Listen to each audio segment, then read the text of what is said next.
Hey, welcome back to Garden Rose.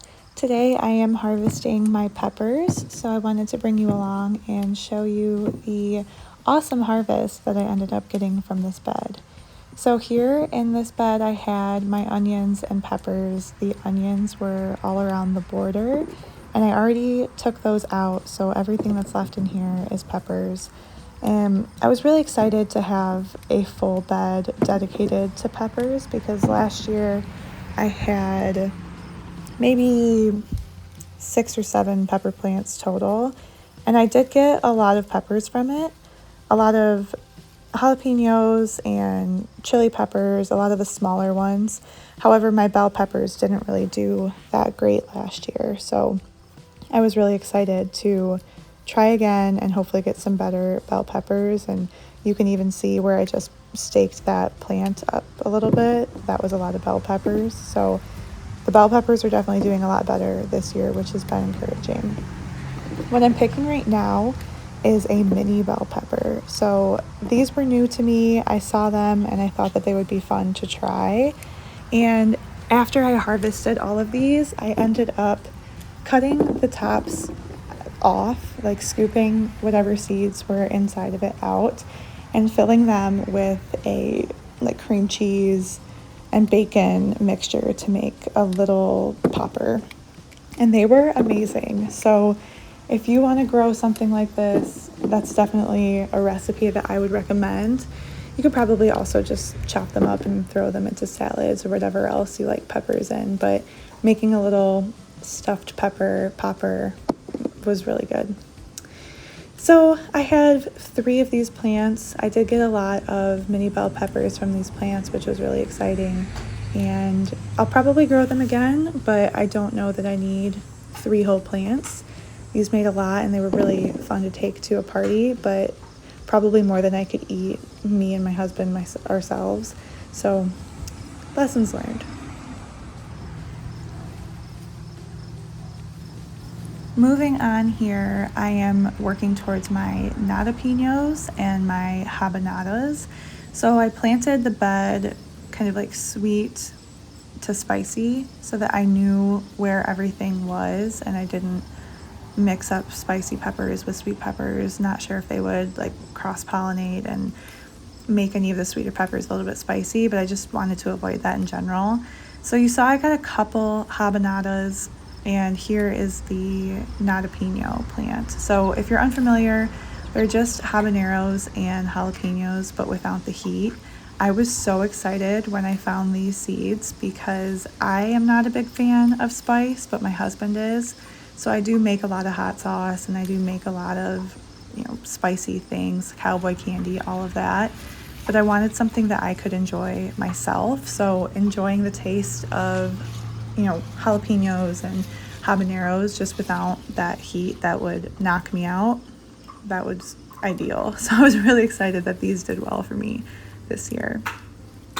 That one I just showed was my violet pepper. I left those on a little bit longer so that they could turn a little bit more purple. And here I broke the stem off of this entire branch. So that's actually a common theme. One of the biggest mistakes that I made this year was planting my plants a little bit too close. I know that they say that peppers like to hold hands, so I took that very literally and planted them pretty close and didn't support them. My original plan was to support them, but I needed to use all of my tomato cages for my tomatoes. This is more habanadas, which these are all, when these all change colors and get that orange blush on them, I'm going to be able to harvest all of them and do something really cool with them because they are very prolific and I'm really excited about that. But anyway, I didn't stake them up like I originally wanted to, so all it took was maybe 1 or 2 windstorms to knock all of these plants over.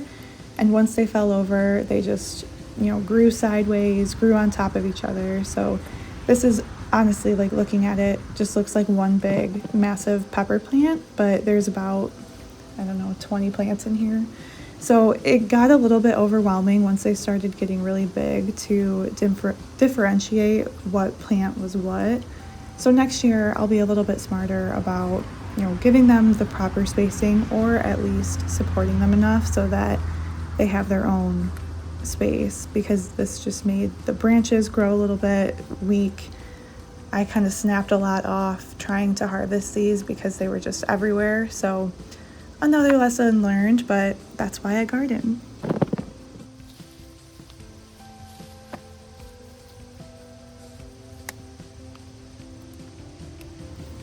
So I did grow habaneros last year and made a recipe of a peach habanero hot sauce that was really delicious. I mean, not necessarily to me, but to everybody else who tried it who likes hot things.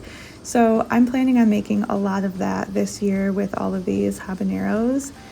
Because everything is ripening at different times, I've been putting a lot of these peppers in my freezer, and I will use them all in one single batch of something. So that's helping me manage it a little bit. I don't know what I would do with 1 or 2 habaneros until I'm ready to make a big batch of hot sauce. So throwing them in the freezer has been working well for me so far. And when you have to cook them down for a hot sauce anyway, I don't find that messes with the texture too much. So that's at least what I'm telling myself. If you know otherwise, please let me know what tips you have for kind of keeping things fresh and usable until you're ready to make a lot of things. But that's what I've been finding works for me so far.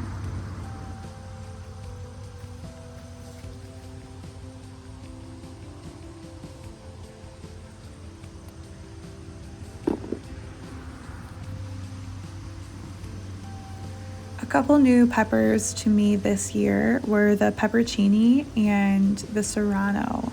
So I think right here in my hands is the serranos, which I wasn't really expecting to look like this. I also was blown away by the peppercinis because I picture the pickled peppercinis that you get in the store, and mine all turned red. They looked a little bit smaller than maybe what I would imagine. So I'm not sure if I fell victim to Peppergate and got different seeds, or if I just had the wrong expectations going into planting these plants. But either way, they're usable. They will make a nice hot sauce or dried pepper flakes, whatever I end up doing with them. Again, these are waiting in my freezer. No, they're not actually. These I did pickle. I made like a refrigerator pickle out of these peppers, so I should probably try those pretty soon. I filmed this a while ago, so they're probably ready to give a taste, at least for my husband, so he can test how hot they are. But we'll see, and I don't know if I will grow them again, but it was at least worth the experiment and kind of fun to try something new this year.